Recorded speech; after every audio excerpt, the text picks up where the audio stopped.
C'est ce qu'on appelle le temps. Dieu tire le temps. Il tire sur l'élastique du temps. Le temps de Dieu, c'est un temps très bizarre. Est-ce que vous avez remarqué, Betty, tu as remarqué que le temps paraît très court aujourd'hui? Ah oui. Vous avez remarqué ça?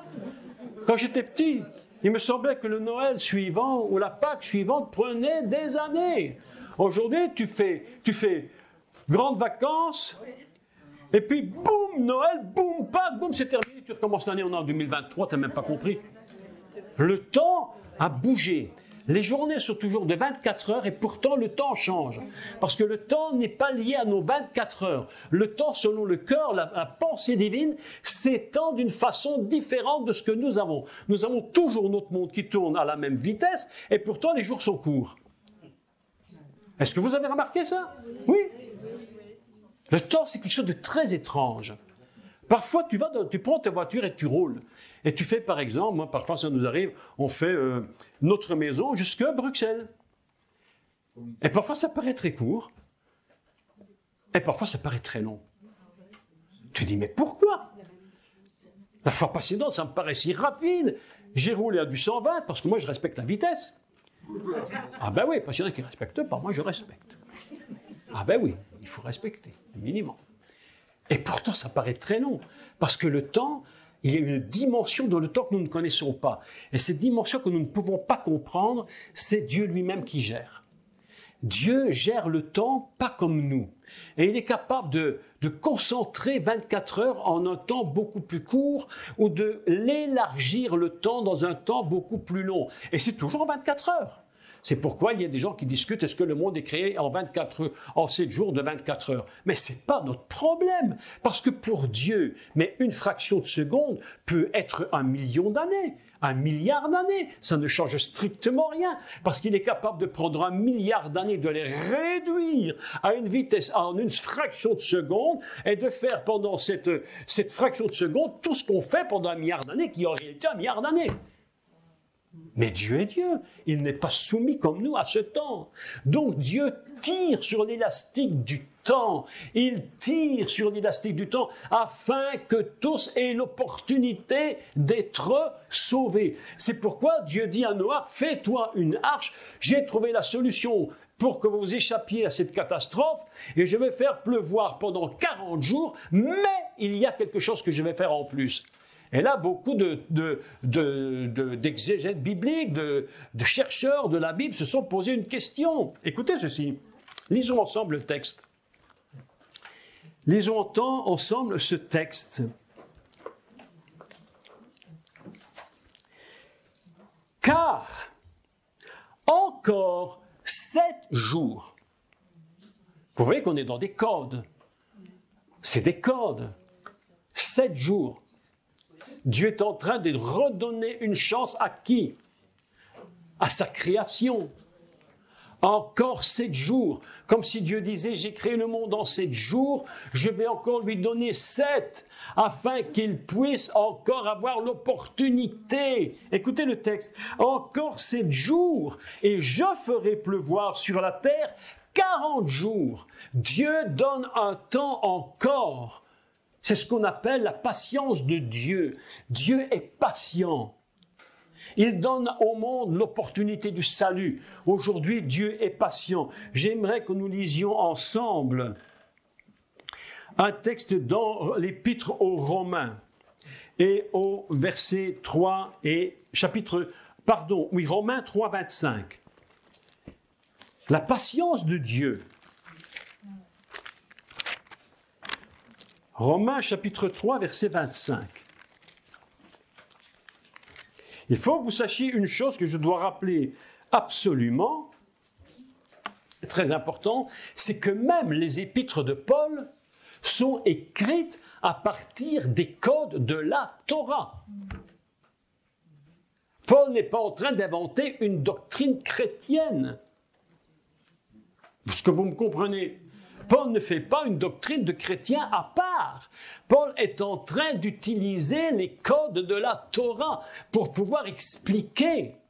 C'est pourquoi il y a un très grand danger dans l'Église lorsque l'Église se déconnecte de la pensée judaïque. Lorsque l'Église se déconnecte de la pensée d'Israël et de la Torah, l'Église bascule. Et c'est là qu'il y a ce que j'appelle un bug. La déconnexion du texte inspiré dans la Torah et les prophètes nous déconnecte automatiquement. Nous déconnecte. Donc nous lisons. Écoutez, je vais lire tout le texte parce qu'on va venir à un truc formidable. Formidable, écoutez bien. De quoi il s'agit?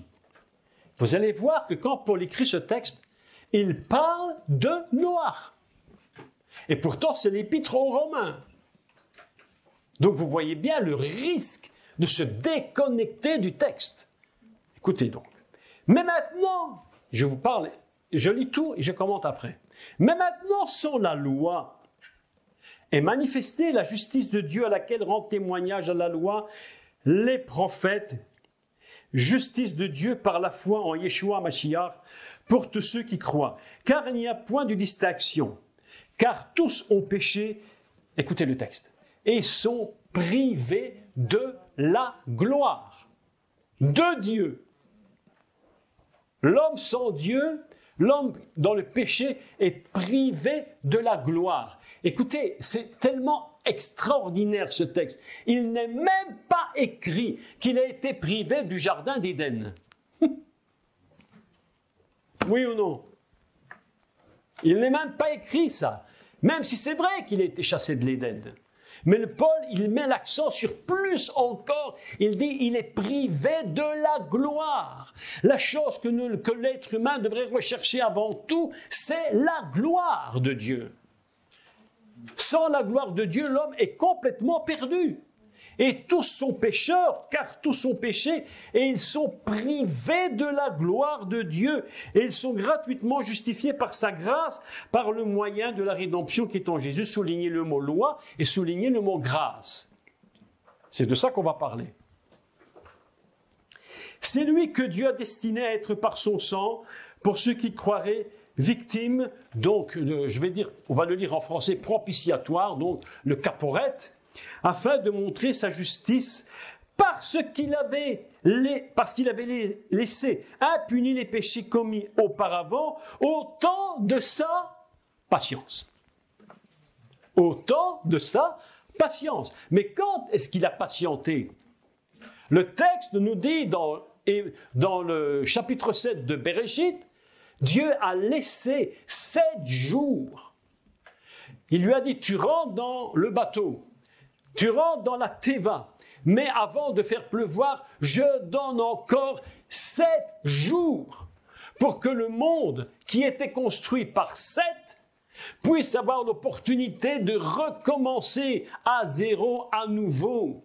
Et ainsi, la patience de Dieu est en train de se tirer. Donc, il dit, au temps de sa patience, il montre ainsi sa justice. Qui était juste le premier? Noach. Le tzaddik. Vous voyez qu'il parle de Noé. Il parle de Noach. Il parle de la paracha Noach. Et de ça qu'il parle.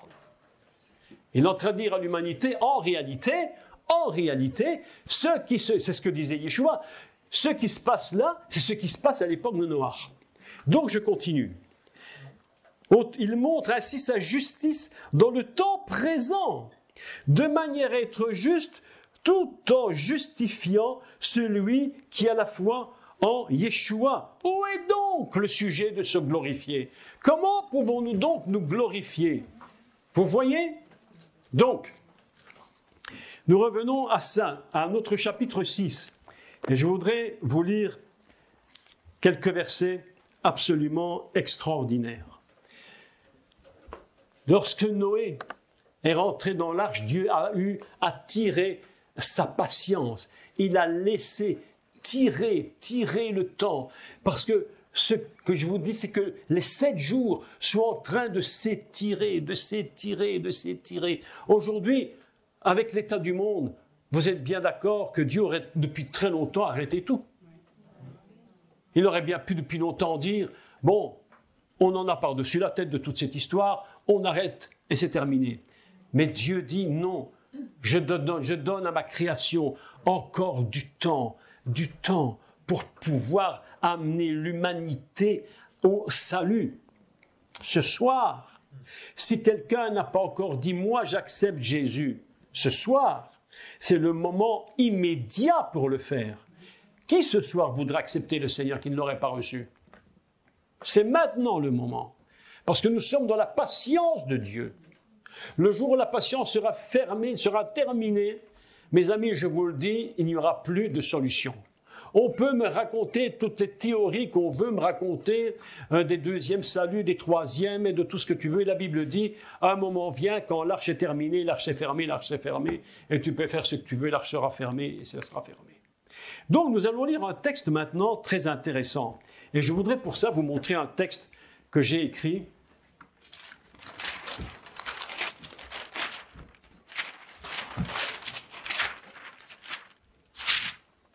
Je voudrais vous montrer ce texte. Il est écrit, où nous allons le lire, chapitre 7, verset 16. Et puis je vous parle de la grâce et de la loi. Parce que c'est très important de comprendre comment fonctionne la grâce et la loi. Je lis le verset 7, le chapitre 7 au verset 16. Bon, lisons à partir de 15. Ils entrèrent dans l'arche, écoutez bien, ils entrèrent dans l'arche auprès de Noach, 2 à 2, de toute chair ayant souffle de vie. Il entra mâle et femelle, il parle d'animaux, de toute chair, comme Dieu l'avait ordonné à Noé. Puis l'Éternel ferma sur lui. Traduction qui était faite par des rabbins. Mais la traduction me paraît un peu bizarre. En fait, il n'est pas écrit, il ferma, d'abord le mot porte n'est même pas écrit dans la Torah. Il est écrit que Dieu demanda à Noach de faire une porte. Et le mot porte est véritablement le mot porte à cet endroit la première fois, mais la deuxième fois, il ne s'agit plus de porte. Le mot n'est même pas revenu. Le mot n'est même pas scié.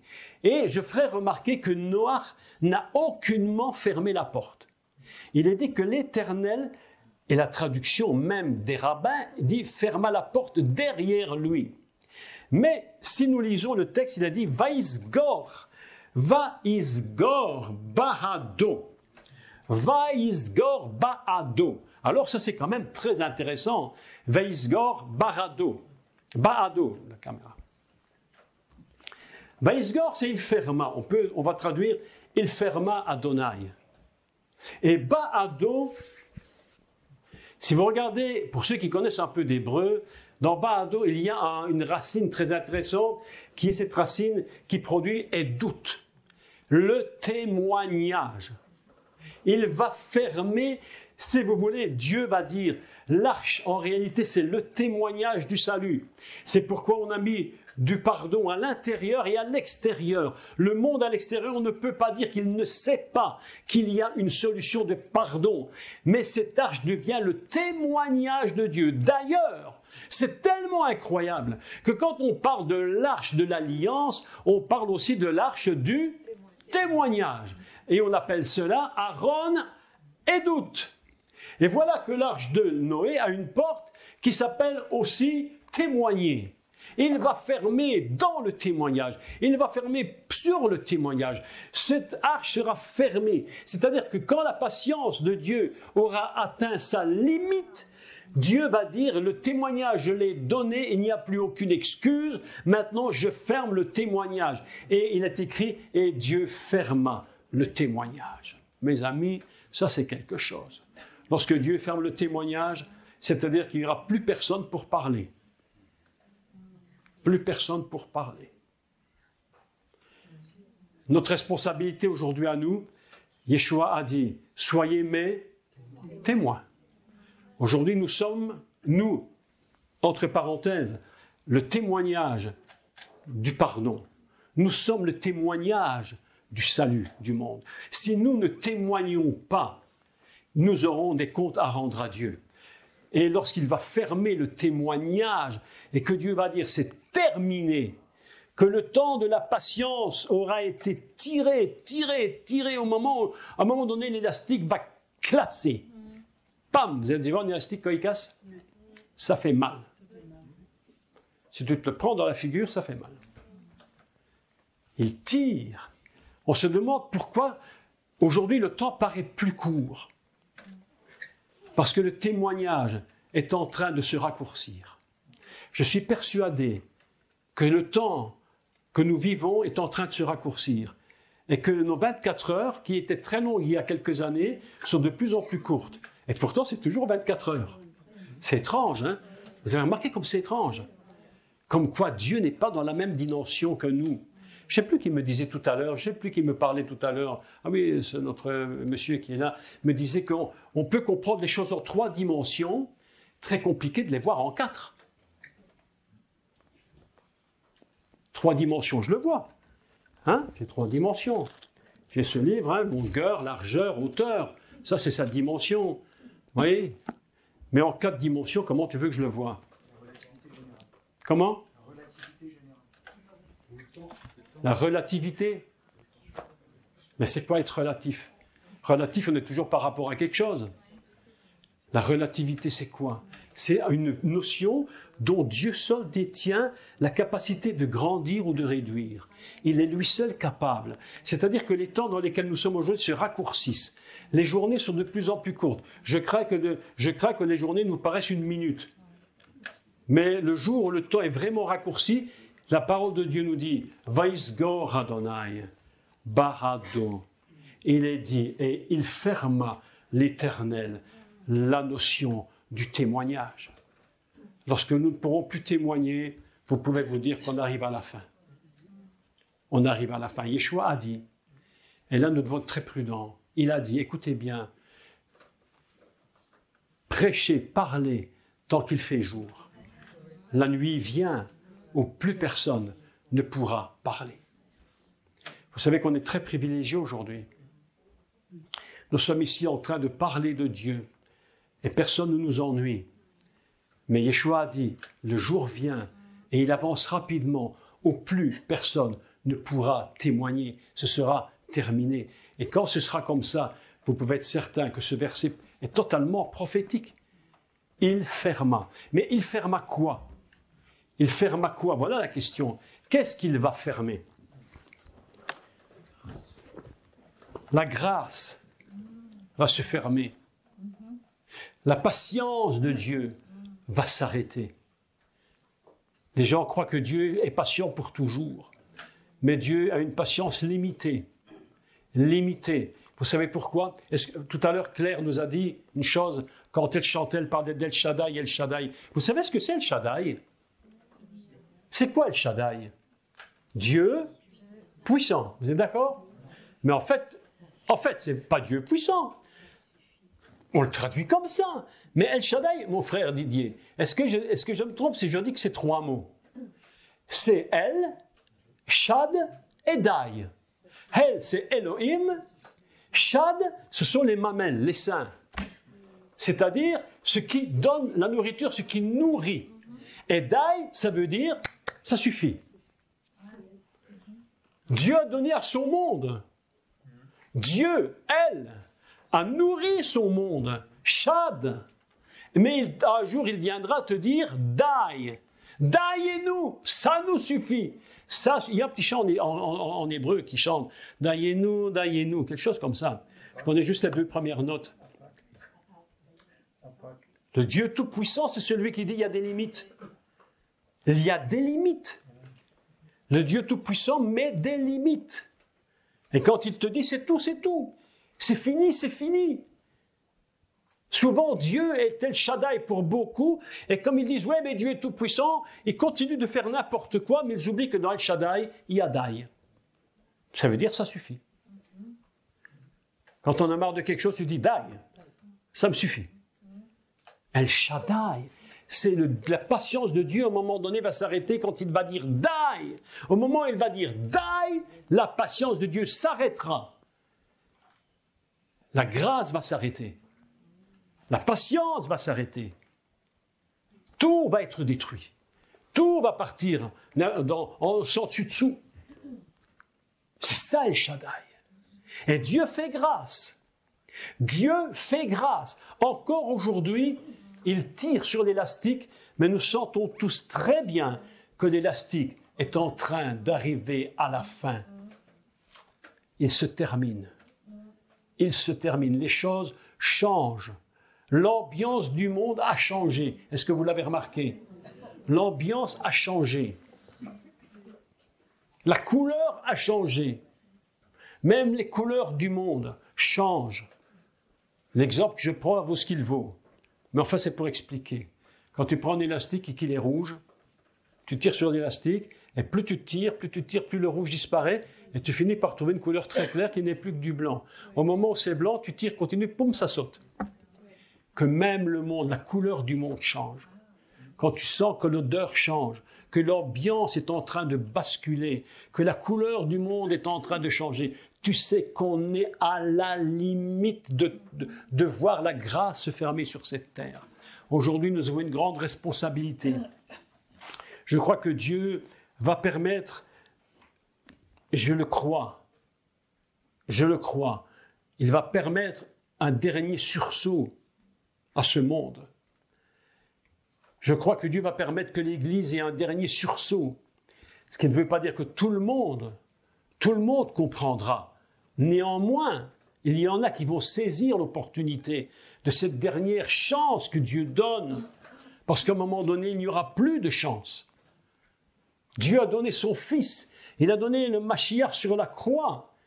Eh bien, vous croyez que ça va être indéfini? À un moment donné, ça va s'arrêter. Tu as dit tout à l'heure, ou hier, je ne sais plus, il ne faut pas prendre la parole de Dieu à la légère, il ne faut pas être léger avec la parole de Dieu. L'Église discute sur des choses inutiles, des choses qui n'ont aucun sens. Des discussions d'Église sans intérêt.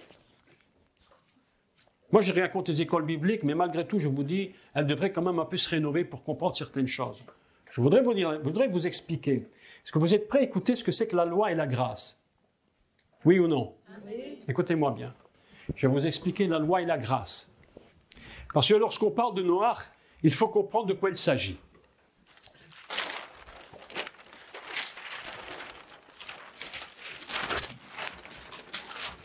Oui, j'ai préparé tout mon matériel. Comment je prends soin de vous? La loi et la grâce. Quelle discussion inutile dans l'Église. Que de discussions inutiles. On est en train de nous parler, l'Église dit, oui, nous ne sommes plus sous la loi, nous sommes sous la grâce.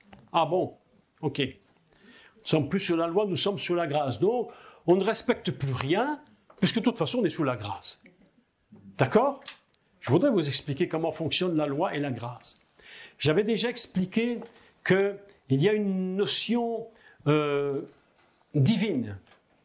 C'est une notion divine qui fait que ce que tu vois n'existe en réalité que parce que tu ne vois pas. J'ai déjà expliqué ça ici. Tu te rappelles de ça, Betty? Non? Tu te souviens? Tu te remémores. Je répète ça pour toi.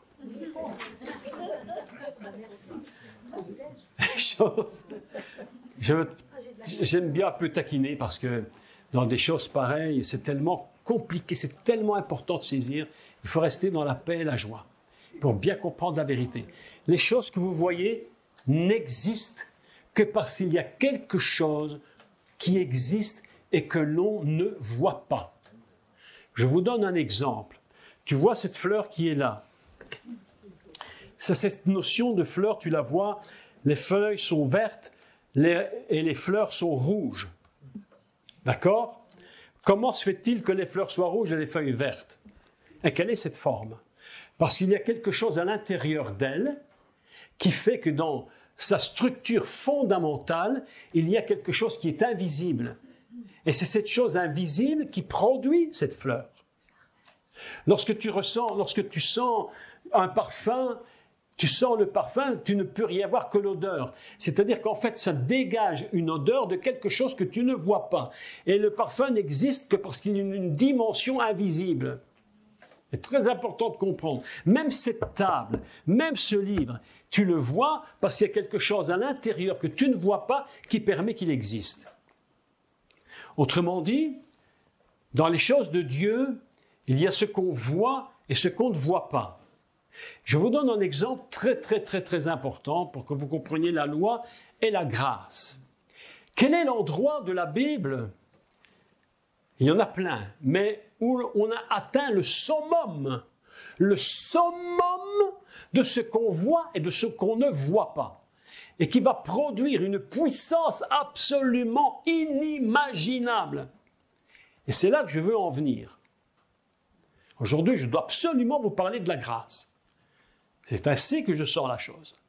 Quel est l'endroit où la chose visible n'existe que par une invisible qui a une puissance égale à celle que tu vois?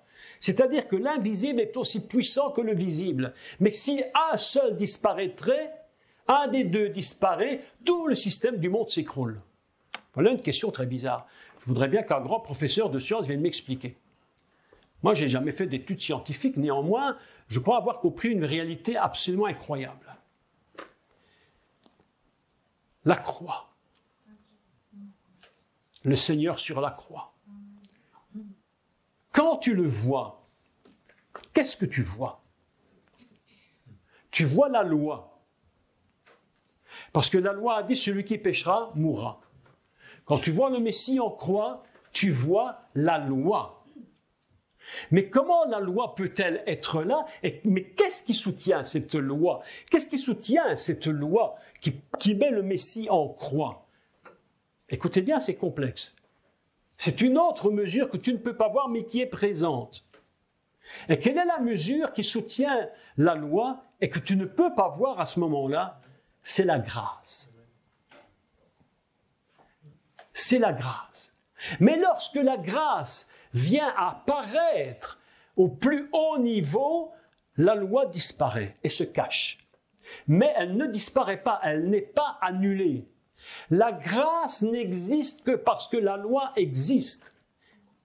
Si il n'y a pas de loi, il est impossible qu'il y ait de la grâce. Impossible. C'est la loi qui fait exister la grâce. Oui ou non? Tu me suis, mon frère? On voit tes grands yeux ouverts. Je suis très content de te voir avec les grands yeux ouverts. C'est la loi. C'est la grâce. Sans la loi, point de grâce. Pourquoi le président d'un pays ou un roi peut gracier un prisonnier? Parce que derrière la grâce, il y a la loi qui le condamne. Si maintenant tu tires la loi d'un pays, tu dis dans ce pays il n'y a plus de loi, ben automatiquement il n'y a plus de grâce. Donc la discussion des chrétiens, des croyants qui se font des discussions, je ne suis plus sous la loi, je suis sous la grâce, mais mon pauvre vieux, mais tu n'as rien compris du tout. Si tu as la grâce, c'est parce que derrière il y a la loi. Mais oui ou non? J'aime bien quand vous riez. Je ne suis pas vexé. Mon Dieu, c'est la vérité fondamentale. Est-ce que c'est pas vrai? Si tu as la grâce, c'est parce qu'il y a de la loi. Mais si demain j'enlève la loi, mais la grâce n'existe plus. Donc la loi et la grâce, c'est quoi? Lorsque la grâce est en évidence, qu'est-ce qui soutient la grâce de manière invisible? C'est la loi. Mais non, mais quand tu es dans la loi et que la loi apparaît au plus haut niveau, comment la loi peut-elle être là au haut niveau? C'est parce que derrière il y a l'invisible et c'est la grâce. La grâce soutient la loi et la loi soutient la grâce. C'est une pièce pile et face. Je vais te dire une vérité. Si je te donne un billet de 100 €, tu le reçois. Ah, il y en a qui ont tout de suite l'oreille ouverte. Hein. Ils comprennent tout de suite ce que je dis. Hein. Ils sont subtils. Si je te donne 100 € et tu regardes ton billet de 100 € et tu l'admires, oh là là, quelle générosité, tu le retournes, page blanche. Ça n'a plus aucune valeur. Le billet n'existe que parce qu'il y a un pile et face. C'est-à-dire qu'on est dans le principe même. C'est l'invisible qui soutient le visible. Et lorsque le visible disparaît à nos yeux, c'est ce qui était invisible qui apparaît à nos yeux. C'est pourquoi la croix du Messie. C'est le summum de la grâce et de la loi. C'est pourquoi je vous ai écrit là-bas, et je vais lire un texte que Yeshua a dit. Parce qu'il y a une incompréhension parmi les croyants au niveau de la grâce, et la parole du Mashiach n'est pas du tout comprise. J'entends depuis des années des discussions, nous ne sommes pas sous la loi, nous sommes sous la loi, je suis sous la grâce, patati, patata, personne n'y comprend plus rien du tout. Et lisons ce que dit le Seigneur. Lisons ce qu'il dit.